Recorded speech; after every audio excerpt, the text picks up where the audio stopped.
Om Shanti. Om Namo Bhagavate Vasudevaya. Welcome to another Yoga Small Talk, and we continue with 7 minutes Bhagavad Gita a day. We're reading from chapter 5, the Yoga of the Renunciation of Action. And we read that the yogi is resting while in the body because of the disassociation with the body, whereas no one else really can rest. And the idea continues in verse 14. Neither agency nor actions does the Lord create for the world, nor union with the fruit of actions, but it is nature that acts. So if I am saying, as it was told in verse 13, this person who is renouncing all action is neither acting nor causing others to act. So how do they act if nobody is causing them to act? And here comes the answer. It is nature. It is Prakriti. So this is just to conclude this idea. Now, really speaking, comes verse 15 to even clarify this point further. 15. The Lord takes neither the demerit nor even the merit of any. Knowledge is enveloped by ignorance, therefore beings are deluded. Swami Shivananda tells us, knowledge is enveloped by ignorance, consequently man is deluded. He thinks, I act, I enjoy, I have done such and such meritorious act, I will get such and such a fruit. I will enjoy in heaven. I will get a birth in a rich family. Meaning everything is for a result. But this is not the state of the ultimate truth.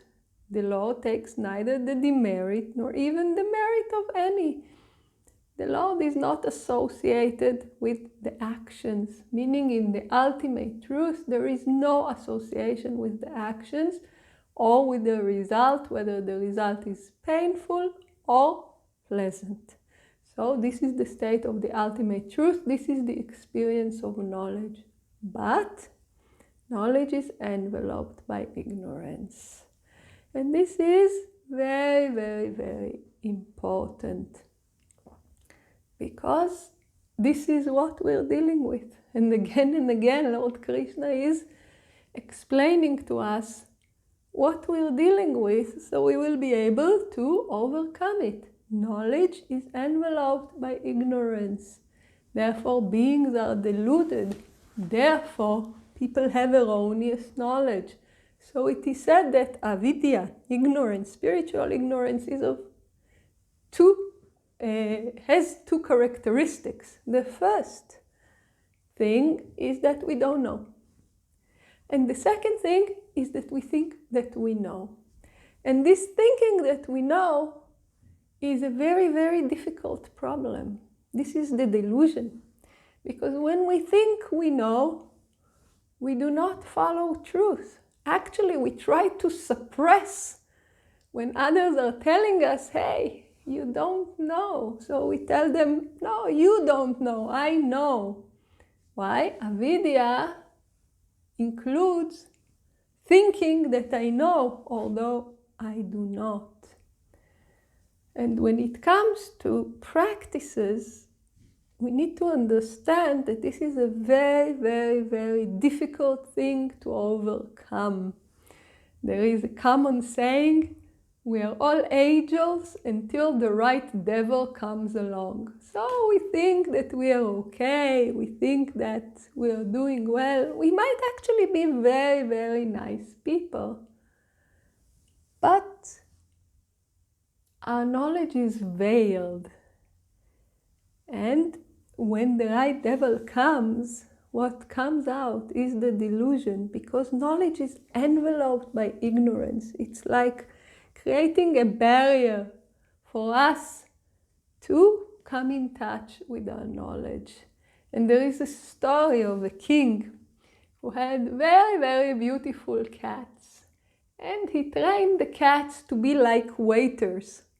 The cats, he dressed them up very nicely, and they were holding trays and bringing them to people, really fully trained cats. And the king was very, very, very proud of the cats and was telling everybody that his cats have transcended the beastly instinct. They are fully trained. Look at them.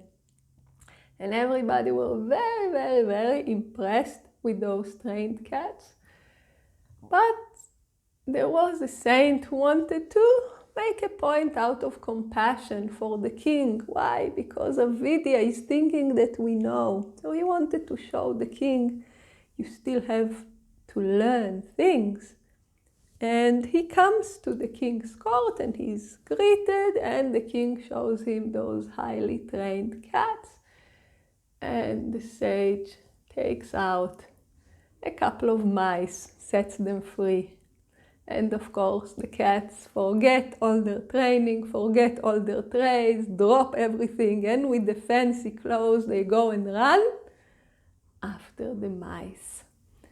So the sages tell us, you think you are there, you think you know, you think you have knowledge. What are your mice? What will make you drop everything and just run after the reward? And always, always, always prompt us to look for those. Why? Because even if we don't look for them, they are there. And until and unless we got it out of our system, our knowledge is not complete. So we are reminded again and again and again, knowledge is veiled by ignorance. Always work to penetrate this thick wall of ignorance to reach true knowledge. Not the appearance of knowledge, not the well-dressed cat. The transcending of the desire to run when the right prompt comes. And more on this point will continue in the next teaching. So please join us. Om Shanti.